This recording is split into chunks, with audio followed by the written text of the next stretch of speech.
तो इस वीडियो में हम जो लास्ट टॉपिक था हमारा जो डिस्कस कर रहे थे स्वरवृत्त यानी बायोडाटा के बारे में उसको कंटिन्यू करेंगे। अगर आपने लास्ट वीडियो नहीं देखा है तो पहले उसको जाकर देख लीजिए, लिंक डिस्क्रिप्शन बॉक्स में है। अब यहाँ से शुरुआत करते हैं। नौकरी के लिए अगर आपको यहाँ पर जो है मैंने आपको बता दिया था लास्ट तक के कि आपने जो प्रायर एम्प्लॉयज़ है उससे आपको जो है क्या लेना है, एक रेफरेंस लेटर लेना है। ठीक है, कैरेक्टर सर्टिफिकेट भी आप डाल सकते हैं।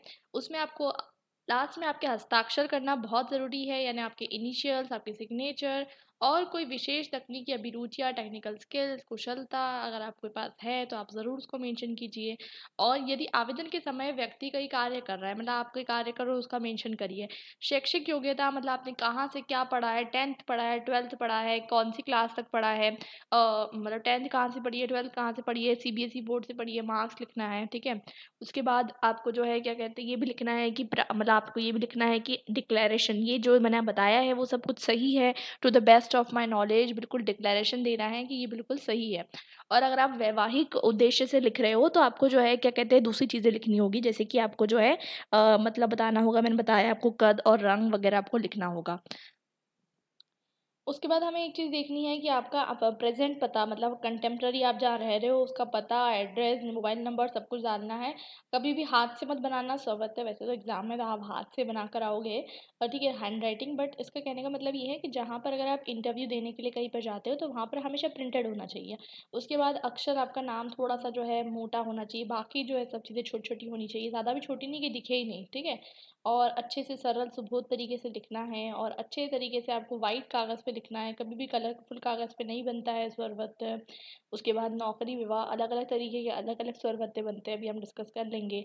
और 1-1 इंच का मार्जिन बनाना है, जैसे कि मतलब एक पेज पे अभी आप एग्ज़ाम में लिखोगे तो एक बॉक्स बनाना, उसमें बीच में मार्जिन बनाना और फिर उसमें हर चीज़ लिखना, ठीक है? और फिर उसके बाद आपको प्रूफ रीडिंग करनी है, उसके बाद आपको सारे बिंदुओं को ध्यान से देखना है और कोई भी अस्पष्ट सूचना आपको नहीं देनी है, इनकम्प्लीट इन्फॉर्मेशन नहीं देनी है, ठीक है? उसके बाद हमें देखना है कि आपको जो है साथ में संलग्न करना है, कुछ भी आवश्यकता अनुसार, लाइक आपको शैक्षिक योग्यता प्रमाण पत्र, आपका जो भी मतलब तरीके का इन्फॉर्मेशन है, डॉक्यूमेंट्स है, वो सब आपको साथ में संलग्न करके देने हैं एज़ अ प्रूफ, ठीक है? आपने फ़ोटोकॉपी लगा कर देनी है, ठीक है? और आपको फिर नीचे लिखना है कि ये चीज़ें जो है संलग्न की जा रही हैं, ठीक है? मैं आपको आगे एग्ज़ाम्पल के थ्रू बता देती हूँ। ऐसा आपको एग्ज़ाम में बनाकर आना है, अगर आपको आता है कि नौकरी के हेतु बनाना है, ठीक है? तो आप पहले बॉक्स बनाओगे, ठीक है? ये ऐसा साइड में आप बॉक्स बना दोगे। बॉक्स मतलब क्या रिप्रेजेंट कर रहा है, ये आपने लेटर मतलब बनाया है, ये इसको रिप्रेजेंट कर रहा है और उसमें ये सारी चीज़ें आप लिखोगे, ठीक है? तो नाम लिखना सबसे इम्पोर्टेंट है, पिता का नाम लिखना इम्पोर्टेंट है, कब पैदा हुए आप, डेट ऑफ बर्थ, आपका मतलब मैरिटल स्टेटस यानी वैवाहिक स्थिति, ठीक है? नाम याद कर लेना, मैरिटल स्टेटस मत लिख देना, वैवाहिक स्थिति, ठीक है? अविवाहित, अनमैरिड हो आप, वो लिखना। वर्तमान पता, वर्तमान पता आपको लिखना है। स्थायी पता यानी कि आप मतलब जो आपका परमानेंट एड्रेस है वो लिखना है। शैक्षिक योग्यता, ठीक है? शैक्षिक योग्यता मतलब आपने एजुकेशन क्वालिफिकेशंस, तो एजुकेशन क्वालिफिकेशंस के लिए मैं कहती हूँ कि एक तरीके से आप एक बोर्ड मतलब एक टेबल बना लीजिए, मैं प्रेफर करूँगी आपको इस तरीके का, ठीक है? यहाँ पर नहीं बनाया गया है बट आप बना सकते हो। यहाँ पर आप क्या करना, मैं आपको बता देती हूँ। आप अपना पहले तो लिखना कि परीक्षा, मतलब आपने 10th पास करी तो मैट्रिक, फिर 12th पास की है, फिर कौन से बोर्ड से पास की है, सीबीएसई। तो सीबीएसई इंग्लिश में मत लिख कर आना, उसका फुल फॉर्म लिख कर आना, केंद्रीय माध्यमिक, ऐसा करके पूरा फुल फॉर्म लिख कर आना। फिर वर्ष यानी कि बैच लिखना है आपको, कौन से बैच से आपने पास किया, 2021, 2022। और उसके बाद अंक लिखना है कि कितने परसेंटेज आया आपको, ठीक है? 10th के परसेंटेज और 12th के लिखना है, फर्स्ट सेकंड थर्ड फोर्थ के मत लिख देना।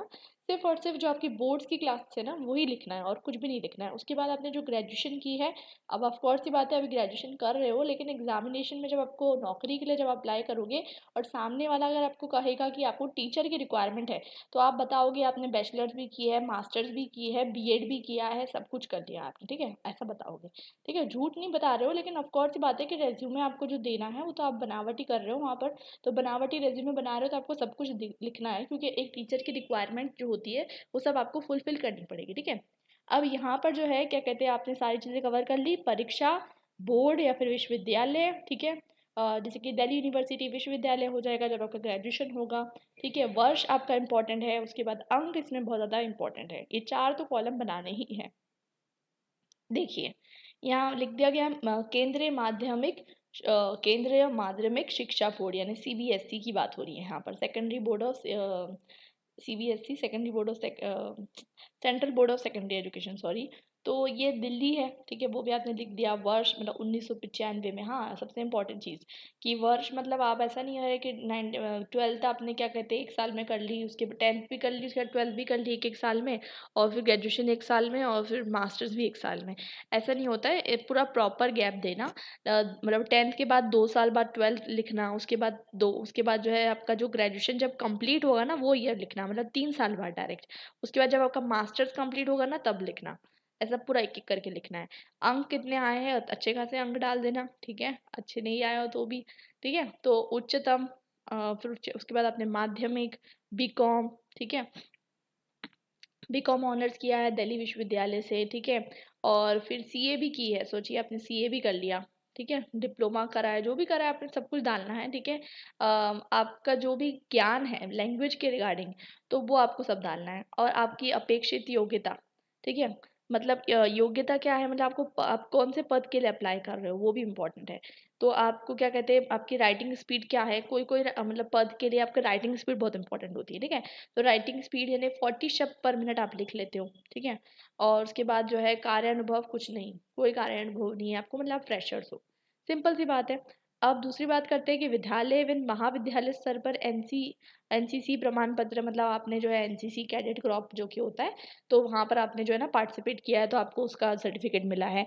आपने 100 मीटर की रेस में दिल्ली विश्वविद्यालय में भागा था, आपको उसका सर्टिफिकेट मिला है।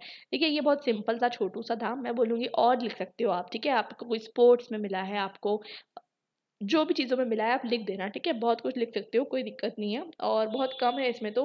आप और भी लिख सकते हो अपने बारे में कि आपकी मतलब आपकी जो स्किल्स है, कम्युनिकेशन स्किल्स, आपकी एक्स्ट्राऑर्डिनरी राइटिंग स्किल्स, ये स्किल वो स्किल जो लिखना है लिख सकते हो। उसके बाद हमको देखना है कि दिनांक, दिनांक तो बहुत ज़रूरी होता है, और संलग्न प्रमाण पत्रों की फ़ोटो प्रतियाँ जो है दी गई हैं, और हस्ताक्षर करना है। और फिर मतलब अक्सर क्या होता है कि जो आप स्वरपत्र लिखते हो उसके अंदर क्या होता है, आप लेटर के अंदर ही लिखते हो। जैसे कि फॉर एग्ज़ाम्पल, अगर आपको क्या कहते हैं किसी ने बोला है कि मतलब किसी ने आपको जो है मतलब आपके पास जो है आया है कि एक पद खाली है, मतलब एक जो है क्या कहते हैं स्थान जो है वो रिक्त है, ठीक है।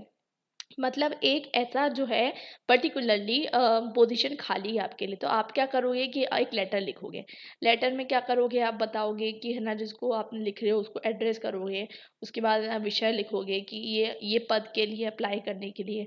उसके बाद फिर आप नीचे क्या लिखोगे, महोदया, जो भी आपको जिसको एड्रेस करना है, फिर बताओगे कि मैंने जो है क्या कहते हैं ये पद के लिए जो है क्या कहते हैं अप्लाई कर रहा हूँ, मुझे क्यों लगता है कि मैं इसके लिए जो है क्या कहते हैं एलिजिबल हूँ, ठीक है। आपको ऐसे लिखना है, और फिर अपना रिज्यूमे जो है नेक्स्ट पेज से चालू करना है। तो अक्सर जो है पहले पत्र लिखना है, पत्र तो आप बचपन से लिख रहे हो, कुछ भी मतलब हार्ड नहीं है उसमें, सेवा में ऐसा ऐसा करके सब इजी सा है। आगे और डिस्कस कर लेंगे, तो पत्र इजी है। तो पत्र जो है वो आप लिख लोगे, उसके साथ साथ आपको बायोडाटा चिपका देना है, ठीक है। अब विवाह हेतु अब शादी के लिए अगर आपको देना है तो आप नॉर्मल सी सब चीज़ें लिखोगे। उसमें बस ये भी जाति गोत्र, जैसे कि इंडिया में चलता है कास्ट वास्ट नहीं लिखना है तो कोई दिक्कत नहीं है। शिक्षा, शिक्षा भी आप लिख सकते हो, क्योंकि ऑफ कोर्स सी बात है कि आपने क्या पढ़ा लिखा है वो भी इम्पोर्टेंट है।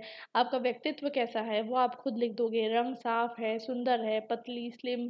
आजकल मतलब कुछ भी ऐसा लिखते हैं, लेकिन ऐसा नहीं लिखना चाहिए, क्योंकि ऑफ कोर्स सी बात है कि इस तरीके के रिमार्क्स जो होते हैं अवॉइड करने चाहिए। बट ठीक है, यहाँ दिया हुआ है तो आप लिख सकते हो। गृह कार्य दक्ष, ठीक है। मतलब आजकल की लड़कियां तो ऐसी नहीं होती, सुंदर साफ पतली गृह कार्य दक्ष, बट ठीक है। ऐसा लिखा हुआ है। तो फिर उसके बाद आपका भाई, आपका माता पिता, सबका बारे में इंफॉर्मेशन आएगी यहाँ पर, ठीक है। फैमिली बैकग्राउंड पूरा आएगा, ठीक है, पता भी आएगा। जन्म कुंडली, नहीं नहीं, जन्म कुंडली ज़रूरी नहीं है। कुछ लोग संलग्न कर रहे हैं, जो विश्वास करते हैं, नहीं करते हैं तो मत करिए, ठीक है। नहीं भी डालेंगे तो कोई दिक्कत नहीं है, ठीक है। जन्म कुंडली के बिना भी शादी हो जाती है, कोई दिक्कत नहीं है। और उसके बाद फिर है ना क्या कहते हैं, आपने नीचे जो है सब कुछ लिख दिया है।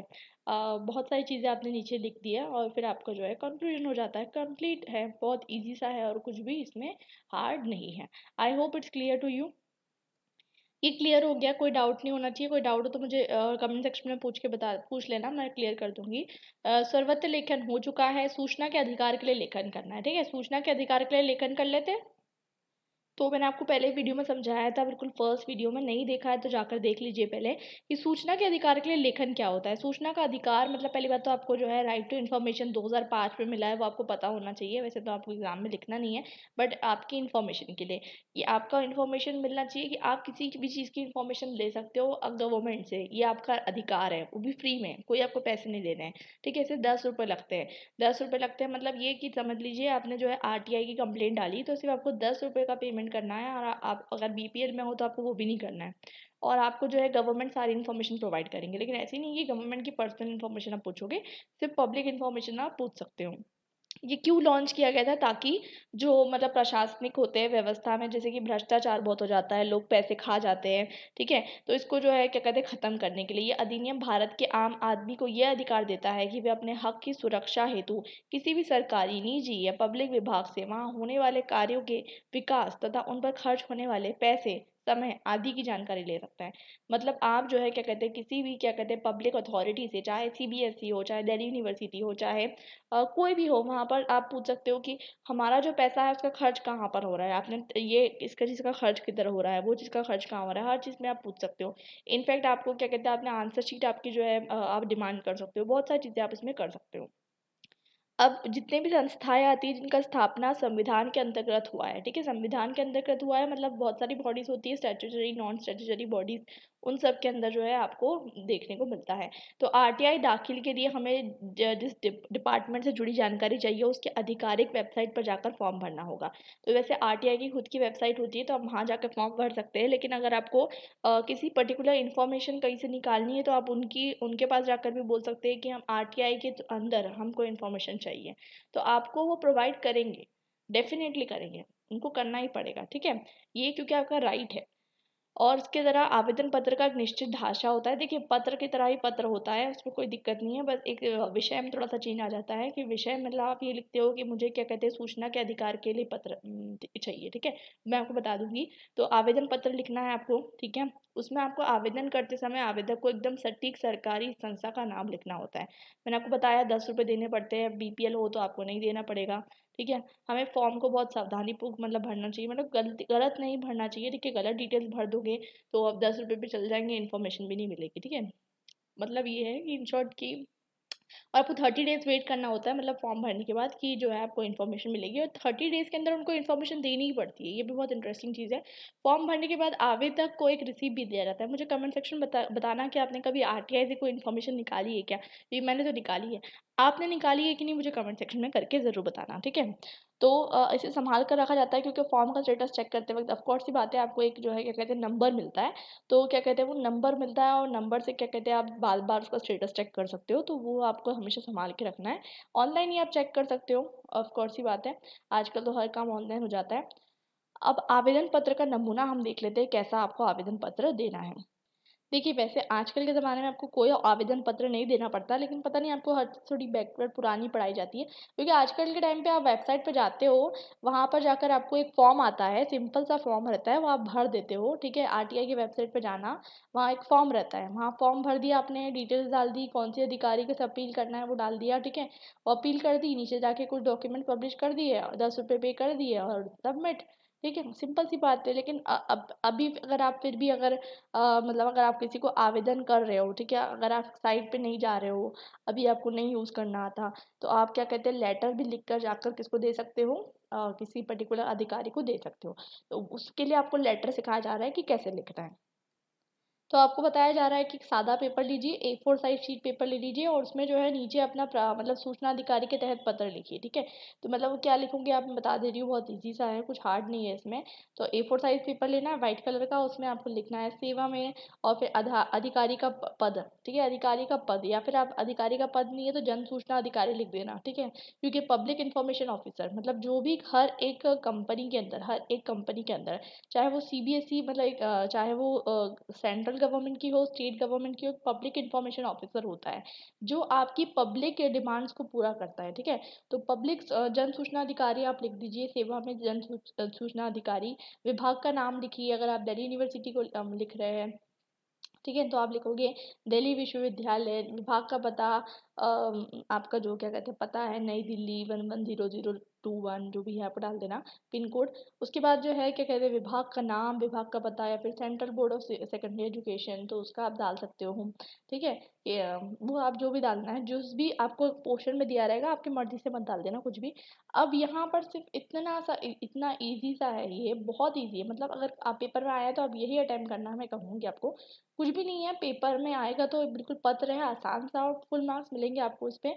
सूचना अधिकार के तहत, बिल्कुल एक लाइन आपको सिर्फ याद करनी है, सूचना अधिकार के तहत आरटीआई 2005 के अंतर्गत मतलब है ना जानकारी लेने हेतु। ठीक है, सूचना अधिकार के तहत ऐसा भी नहीं लिख सकते हो, अलग तरीके से भी लिख सकते हो, सूचना अधिकारी के सूचना अधिकार के अंतर्गत निबंध जानकारी लेने हेतु। ठीक है, तो आपको जो भी सूचना प्राप्त करनी है वो मेंशन यहीं पर कर देना। ठीक है, मतलब जैसे कि आपको आंसर शीट चाहिए, ये चाहिए, वो चाहिए, विषय मतलब लिख देना। उसके बाद आपको शॉर्ट पत्र लिखना है।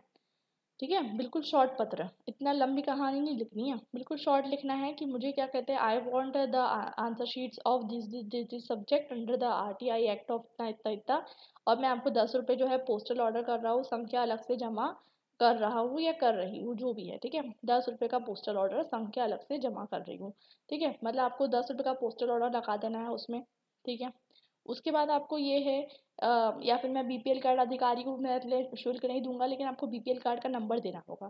ठीक है, तो वो इम्पोर्टेंट है। यदि मांगी हुई सूचना आपके विभाग कार्यालय से संबंधित है तो सूचना का अधिकार की धारा 6/3 का संज्ञान लेते हुए मेरा आवेदन संबंधित लोक सूचना अधिकारी को 5 दिन के समयावधि के अंतर्गत हस्तांतरित करें। साथ ही अधिनियम के प्रावधानों के तहत सूचना उपलब्ध कराते समय प्रथम अपील अधिकारी का नाम व पता अवश्य बताएं। तो देखिए कैसा होता है कि यहाँ पर जो है क्या कहते हैं, इतना कहानी नहीं भी लिखोगे तो चल जाएगा, बस इतना कहानी का मेंशन ये है कि वो बता रहे हैं कि जब आप सूचना प्रोवाइड करेंगे, ठीक है, तो फर्स्ट अपीलेट अथॉरिटी का नाम दिया जाता है। ठीक है, किसका? फर्स्ट अपीलेट अथॉरिटी का। फर्स्ट अपीलेट अथॉरिटी को क्या कहते हैं हम? प्रथम अपील अधिकारी। मतलब अगर आपको 30 दिन के अंदर सूचना नहीं मिलती है तब आप फर्स्ट अपीलेट अथॉरिटी को अप्रोच करते हो। फिर वो फर्स्ट अपीलेट अथॉरिटी क्या करता है, ये जो पीआईओ होता है, पब्लिक इन्फॉर्मेशन ऑफिसर, उसको बोलता है कि तुमने इन्फॉर्मेशन क्यों नहीं दी। ठीक है, उसका वो पता करता है। फिर अगर उसने भी नहीं दी तो सेकेंड अपीलेट अथॉरिटी का नंबर आपको दिया जाता है, उसको आप अपील करते हो। और अगर उसने भी नहीं दी, पता है आपको, फिर कहाँ जाता है? डायरेक्ट सीआईसी में जाता है, चीफ इलेक्शन इलेक्शन बोल रही हूँ, चीफ इन्फॉर्मेशन कमीशन ऐसा कुछ करके है। तो मतलब बहुत इसका स्ट्रिक्ट है, आपको इन्फॉर्मेशन चाहिए तो मतलब आपको मिलेगी। या फिर अगर वो आपको इन्फॉर्मेशन नहीं दे रहे तो क्यों नहीं दे रहे, उसका आपको वो पूरा डिटेल पत्र भेजेंगे, ये बहुत ज़रूरी होता है।